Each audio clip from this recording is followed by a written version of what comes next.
Is this thing on? It's time to tell you guys about what Phia, our company, is.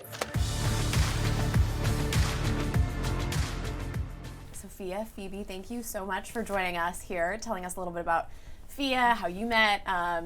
You're launching a company, you've already launched a podcast, very accomplished for 22, right? Anyway, but first tell us a little bit about Phia, which is just launching, hitting the markets. People can download it today. Yeah, so Phia is basically like Google Flights, but for fashion. So as you shop, Phia finds you the best price in one click. So it aggregates all the top secondhand and retail options from across the internet and allows you to really easily price compare so that you can see, is it worth the price that I'm looking at right now, or are there better prices available? And so it's available as an app and a shopping tool. So the shopping tool accompanies you as you're shopping, and then you can click on it and then see those other options and see if the price is like low, typical, or high. And then if you click the view more button, it basically takes you to the app where you can see all of the alternatives for that item. That's really clever, because I feel like, there's Vestiaire, there's RealReal, but it's difficult sometimes to do all of that research on your own and figure out what's happening in the landscape. 100%. And this was born, frankly, we were roommates. We used to argue over clothes all the time. And the two of us, have always been interested in sustainability, but we also like fashion. And we found that it was really hard to have, our values align with what we wanted to wear. And so we wanted something where you didn't have to spend 3 hours digging through all these sites to find the best deal, to see what's on sale, to find it secondhand for less.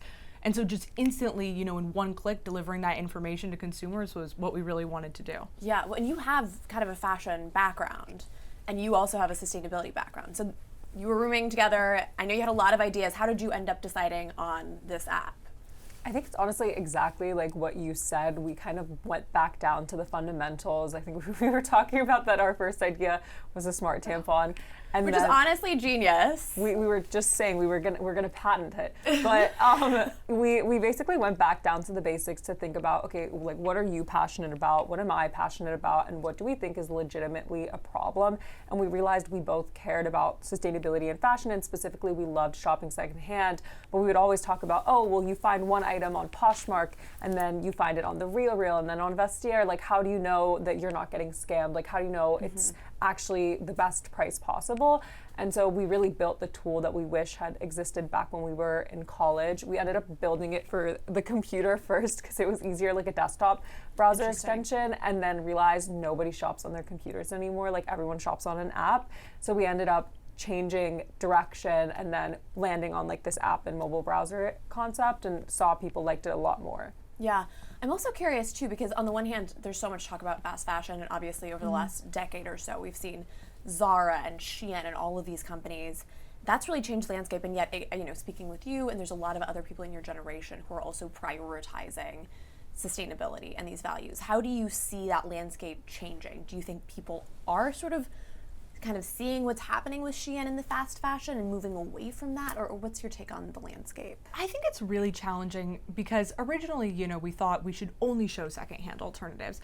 And we realized very quickly that you have to align consumers' incentives. Pushing sustainability, if you're asking them to pay a higher price, sadly, it just won't happen. Yeah. But if you can say, hey, secondhand honestly is the better way to go. We've seen 80% carbon reduction when you choose to buy an item pre-loved, and it's usually on sale. It's cheaper, And so if you can align those incentives of, hey, how can I get the best bang for my buck? How can I get the best value for the item that I'm looking for? And it's sustainable on top of that, then we can shift consumers over. So for us, it was really important to focus on a consumer base of girls who love to shop all the time. This isn't necessarily the population that only shops secondhand, but we're able to bring them and kind of push them towards that by showing, hey, this is cheaper. Interesting. I mean, if you look at the statistics, it's honestly startling that there's enough clothes now to dress the next 6 generations of humans already in existence. And what most people don't understand, the reason why our generation shops Shein is because most consumers are cost conscious. Like, saving money is the number one motivator behind why people choose to buy things. And that's why shopping secondhand is so amazing, because it's a win-win. Like, you can literally save up to 75% on the original item price. And you also have, like Phoebe said, that 80% carbon reduction per item on average. And so we realize, though, that you need to lean in with the thing that people really care about, because there is a lot of kind of hypocrisy where it's the Shein customer is more likely actually to say that they care about sustainability, But What? it's actually really crazy. But it's because it's Gen Z on average, and Gen Z on average like cares more about sustainability. But if you really hit home on the point that people 100% think about when they're shopping, which is saving money, that's how you can get people to align their incentives and lean into doing something positive for the planet, but also something that's good for their wallet. How much of this is marketing? Because you're also at the same time trying to get this consumer who is used to shopping Shein now to look at it sort of a new platform and a new alternative to that. You know, I think marketing is really critical, and one thing for us that's been really important is also kind of opening, you know, shedding some light on what the founder experience is actually like. And we're trying to do that, you know, with the podcast that we've started, Burnouts, where, you know, me and Sophia aren't experts. We're starting our entrepreneurial journey. We've, you know, launched this app now, and bringing on actual founders that we can ask, hey, how do you think about marketing plans? How do you think about the ROI for your different expenses? Is for us, that's been a really, really critical piece of marketing, is this founder-led growth and kind of, you know, pulling back the curtain on what it's like to be a founder and to learn.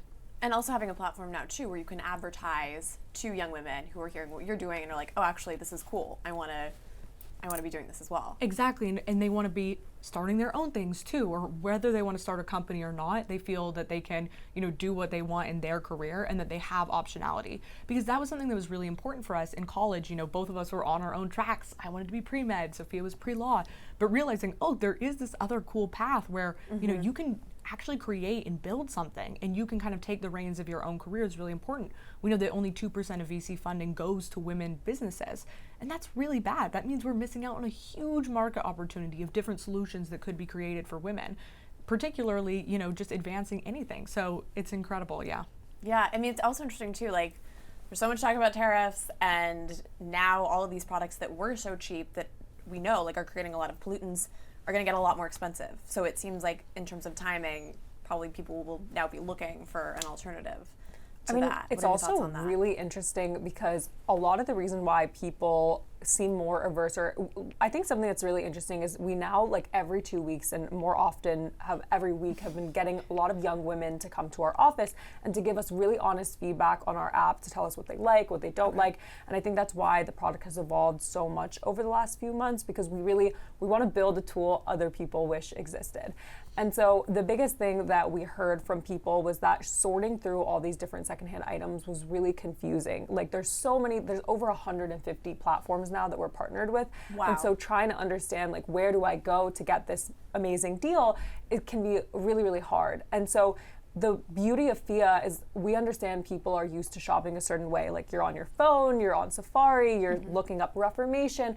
And so the fact that you can just in one click see, is that Reformation dress available on Poshmark, and then see, wow, I'm saving 50%, is kind of makes it really easy to think about, rather than impulse buying. Okay, let me just check Phia. Oh wow, it's 50% off. And a really crazy statistic, I don't remember the exact number, but it's something like the majority of items on eBay are actually new. Like people can find items that are new with tags. Things don't fit. Like people resell things for a lot of different reasons.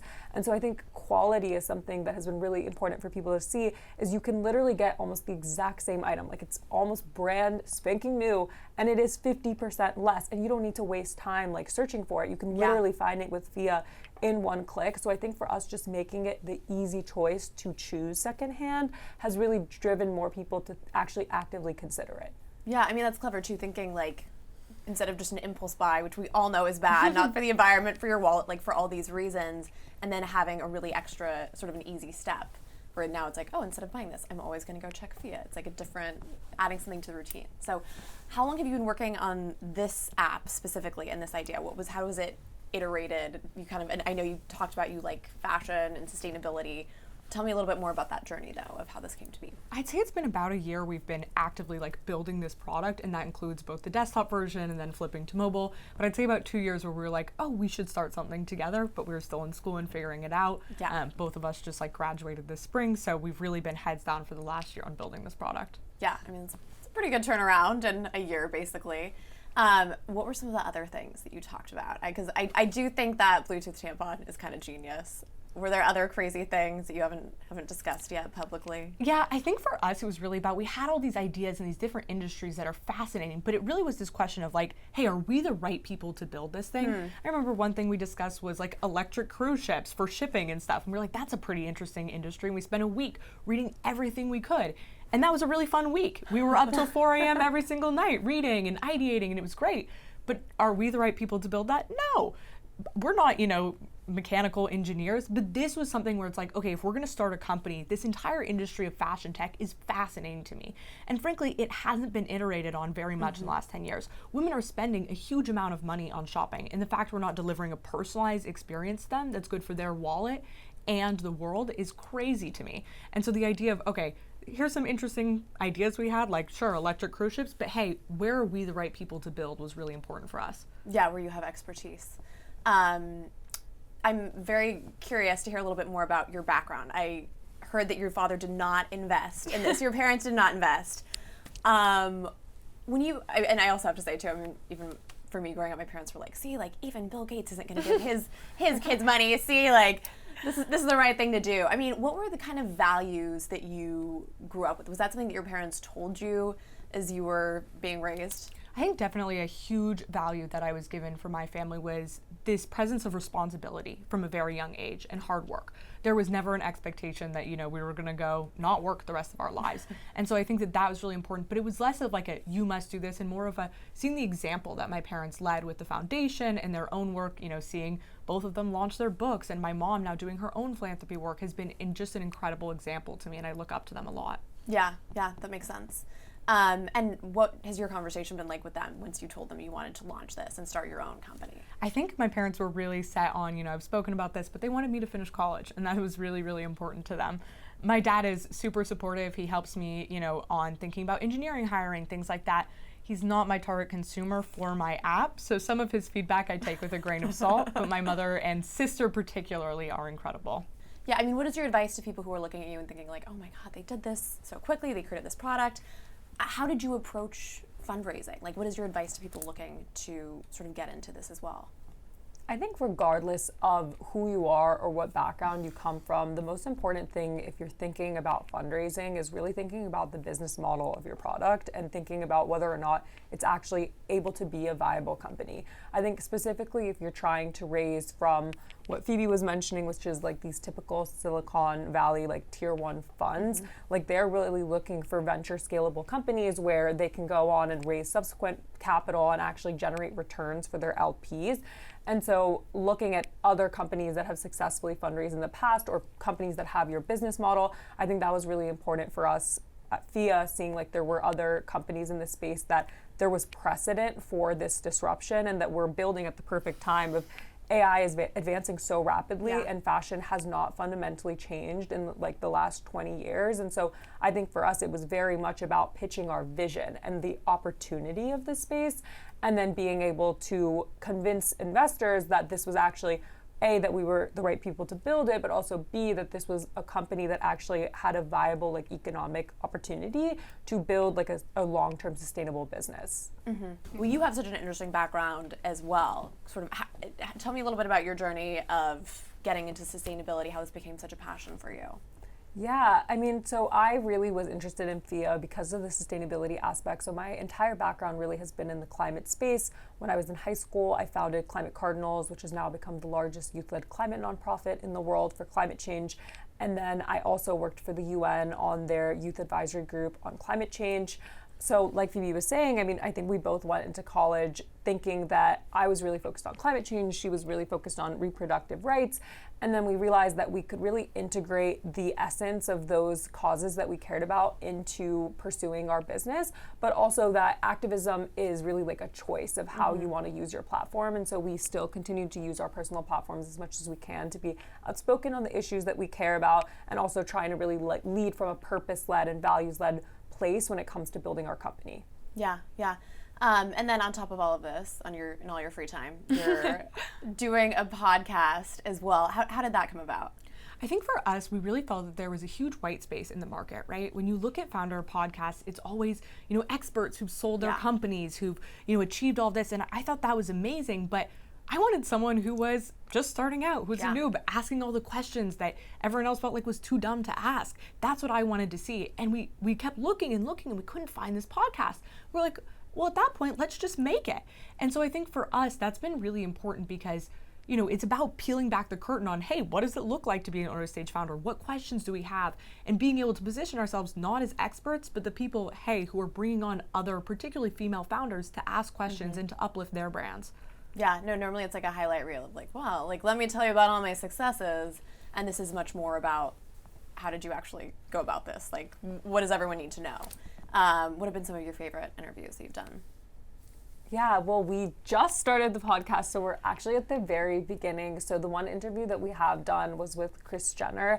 And I think kind of to build on what Phoebe said, we know that we're super lucky that we have access to these incredible people, whether they're investors and advisors in Phia or if they're just mentors. Like, we really want to be able to open source this knowledge and this opportunity. Like, there's so much fundamental, incredible business knowledge that really has not been shed light on or has been gate kept. And so I think getting people that we have access to come and to share, not just with us, but with our audience, all their amazing pieces of advice is something we're really, really passionate about. And so we're going to continue to do that.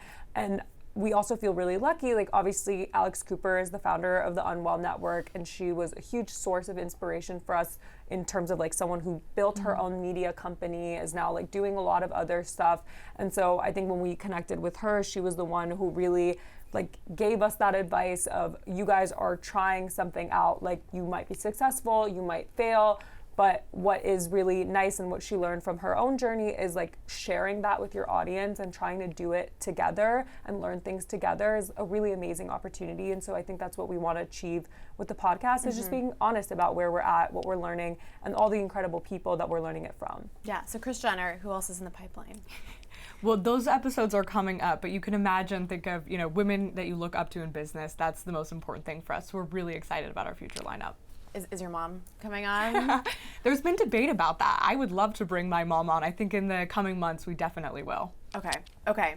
Are there other people you look up to in this space, other women who you're like, okay, I want to emulate them? I think there's so few women who've IPO'd a business or who've sold a company for over $1 billion. And so you could think any of those guests are people that we are really excited about that we'd want to have on. Yeah. How do you manage your time?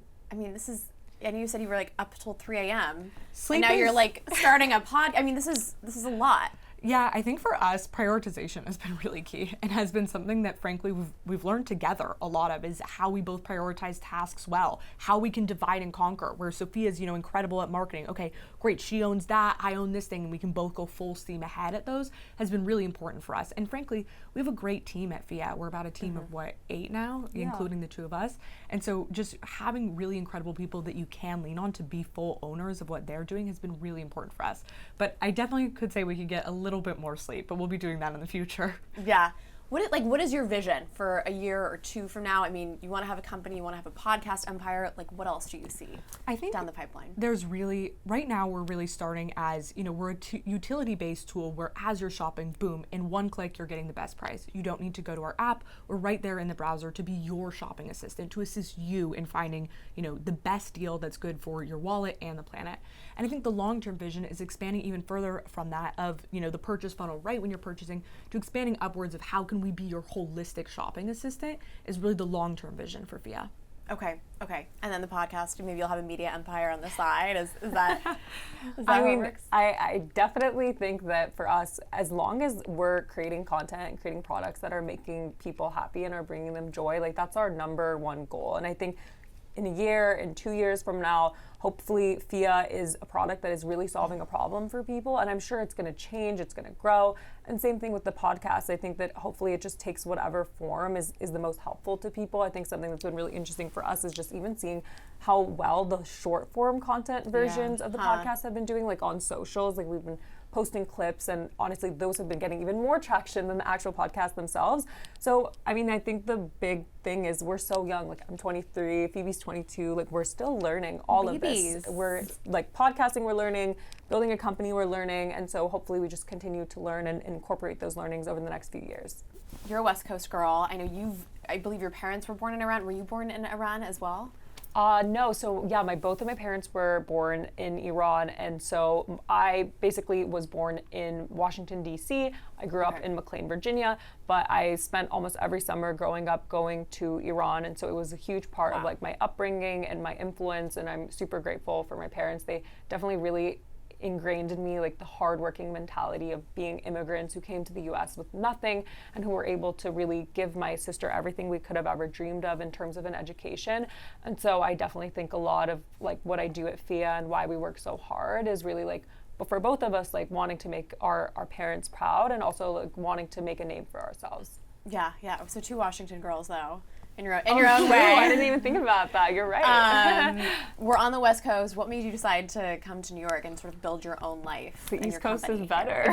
We love the East Coast, but I think the real thing is like if you want to be in the heart of fashion, there's nowhere else you could be. I mean, maybe Paris, but New York City really is where our target consumer lives. You know, the girl who loves to shop, and a lot of, you know, the secondhand companies are all based here. So that was really important for us to really be at the heart of it, where we could, you know, as Sophia mentioned, every other week we're having a ton of women come to our office and give us really honest feedback on the app of what they like, what they hate, what we can improve.